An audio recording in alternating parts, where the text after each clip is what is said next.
Hello and Assalamualaikum warahmatullahi wabarakatuh, and be to my fellow viewers, evaluator, and teacher. Today I will be showing you a guide to Word, which is titled A Guide to Table of Content, Figures, and Header and Footer. So let me give you a quick scenario whereby me, Daniel, I was given a case study task by my teacher, and after completing it, I want to make my case study seem a lot more appropriate and formal to a case study. So one way is by inserting table of content, which is almost like if you were to open a book and on the second page, after all the acknowledgements and everything, you would see each chapters are on what page. So that is an example of a table of content. So for the sake of this tutorial, I will be starting on a blank document. You can always open up your own case study from open and just browsing through your own computer. But for now, I'll be using a blank document. So to start off, I will be simulating a case study. So let's say this is our front cover. So, so of course, front cover has to have a name, Matrix ID, and so on. So after that, what you're going to want to do is press a blank page. And this blank page is going to be where our table of content, table of figures are going to be. Unless if, let's say, your case study has acknowledgements, then do it after the acknowledgement. Besides that, just leave a blank page. So we're going to add another blank page. So let's say this is where um, our case study contents are going to be in. So let me just show. So let's say, sorry, introduction.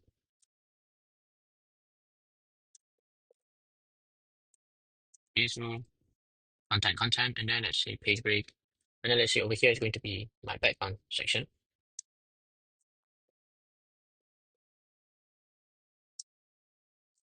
Okay, content. And then let's say there's going to be another section for my content section for my case study.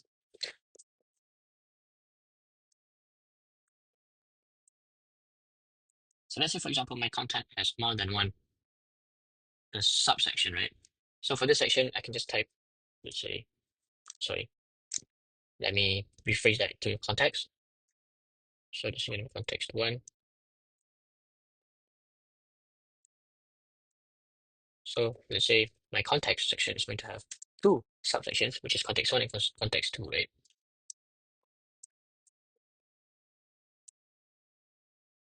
So from here, what you're going to want to do is highlight your main sections like introduction, background, and go over to home, click on styles. You see this? There's going to be heading. Click the first one, heading one. This is going to be how the table of contents is going to organize how your headings are going to work. So let's say I want it to be centered. So I can just make it centered. So repeat for the main sections. Of course, background is also a main section. So click on heading one. Context two is also a main section. But for context one and two are subsections for context section. So what you're gonna want to do is press on heading two, repeat heading two. So just quickly center that. So you can repeat this for as much headings as you want, for as much subsections as you want. So let's say I would have a context 2.1, which is going to be a subsection to my subsection of context 2. I can just click on this and just click on MC, and it will go on. You see, there's going to be generate heading 4 and so on. So you can just repeat this. But for this tutorial, I will just be using um two headings, which is main section and subsection.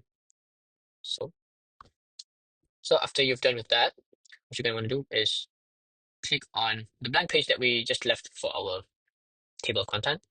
What you can do is you can click references, table of content, and Word has already automatically built a format for you. So all you have to do is just pick one. Let's say I would want to pick this one, right?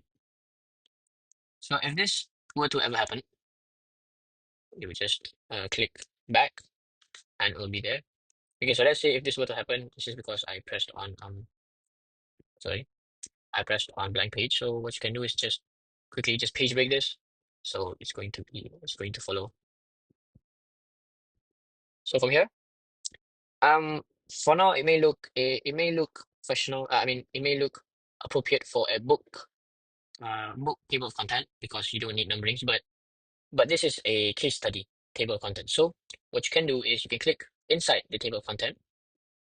You can click on home and you can click on this multi-level list and pick whichever one you want. I would choose this one for this tutorial.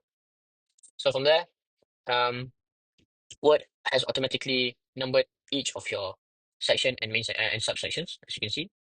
4.1, 4.2. So all you have to do is after every time you create a new section, create a new subsection, and so on, what you're going to do is you're going to have to update the table every once in a while.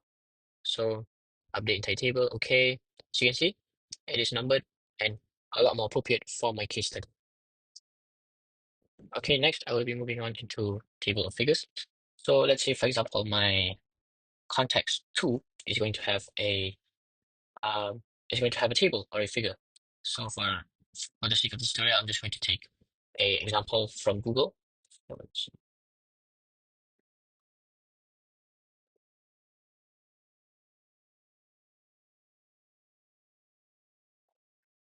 or actually, I'll just take one from my Excel.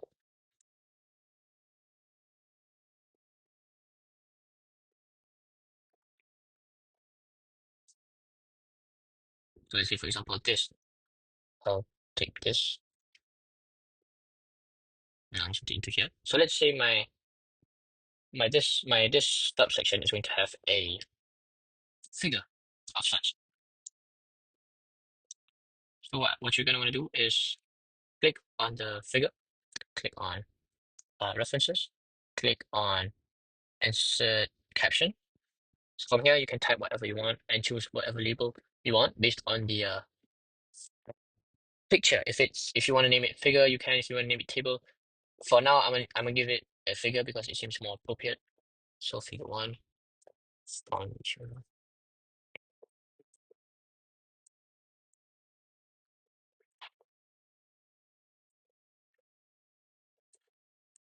and so on. So from here you can create a new label, you can adjust the position, you can auto caption, you can numbering, whatsoever you can modify how you want it. So after that you can just press OK. So from here you can see um it's going to have a caption on your figure, right? So let's say I want to pick a different one, right? Let's say this one.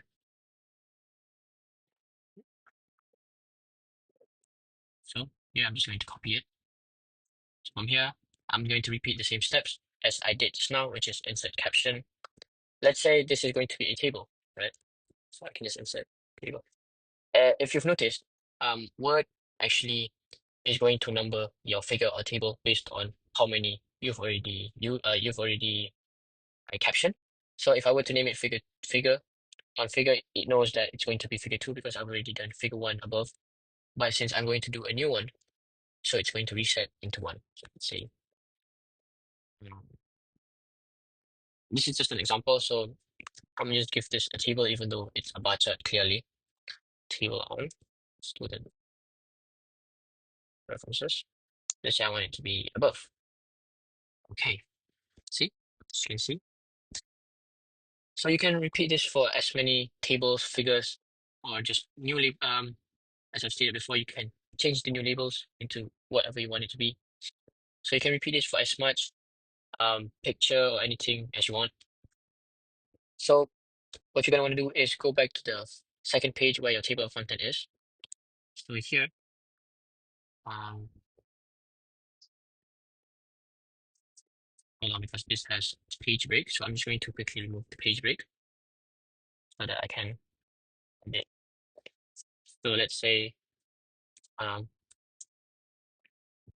so here I'm going to insert my table of figures. So from here you can go to references and over here is going to say insert table of figures. So here you can choose what type of caption label that I want the table of figures of. So here, figure table, I can adjust however way I want it to be. Here from template, table reader, whatsoever, right? So let's say I want my tab leader to be just dash, right? And I want it for my figures, right? So okay, just click OK. So as you can see here, it's on the page 4. And say here, I'm just going to insert another one for my table. So this one, maybe I want it to be a little bit more spacey. So I just click OK. And as you can see, it's on page 5. So here I'm just going to page break so that this thing is all on one page. So here I can just separate it so that it's a lot more clearer.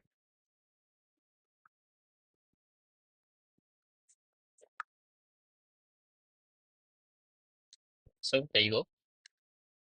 So let me just give you a quick view of what you're going to see. So your front page, your table of content, table of figures, the introduction, your background, you see. These are both of my thing. So next I will be moving on to header and footer. So one way that you can um, check where your header and footer are if you don't know where to click is you can go to file, you can go to options. From here you can go to advanced and um, scroll all the way down and you can see here show crop marks. Make sure that it's ticked. Click OK. So here you're on your page there's going to be 1, 2, 3, 4 indicating where your header and your footers are, right? So from here, as you can see, my page is not numbered at all. But I want it to be numbered so that it is a lot easier for my teachers to evaluate my case study. So from here, I can just go to insert and I can go to page number. As you can see here, there's already a header and footer section and I can adjust to however I want it to be. Footer, you can see, right? But for now, let's go to page number.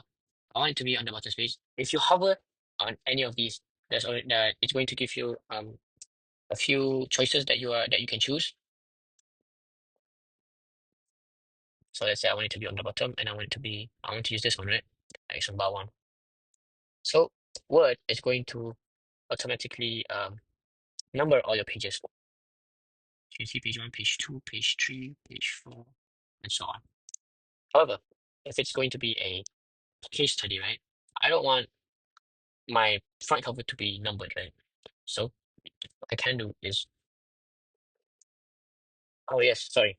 So what I would do is go on the first page, double click on my header or footer, and click on here, different first page. So there, it's going to separate the numbers from my first page. So it's just going to continue on the second, third page.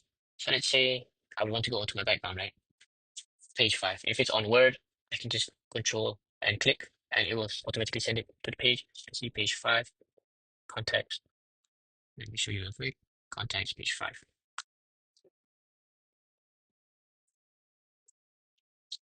So let's say I would want to add my subject for my case study.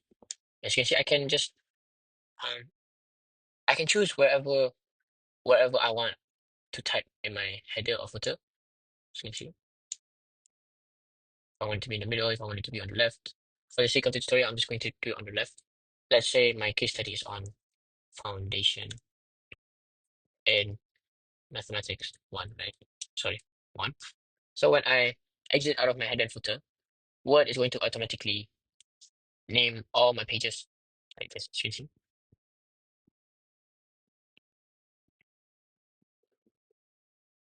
So I think that sums it all up on what I have for this tutorial. So this is just a overview. So you can see you can remove the crop marks if you want, just by repeating the same step as I've said before. Disable, untick, okay. Now this is what an overview of your case study is going to look like. Again, remember to always update your table, front cover, table of content, introduction, background, content, pictures. Do bear in mind that um on all these headings and everything, right? You are able to modify them just by going on, let's say heading 1. I can just right click, modify, so on. Even in my captions, I could do that. So I think that's all from me. Thank you, and I hope this tutorial helps my evaluators in completing their work, and I hope I am able to convey the message as stated from my manual. That is all for me. Thank you.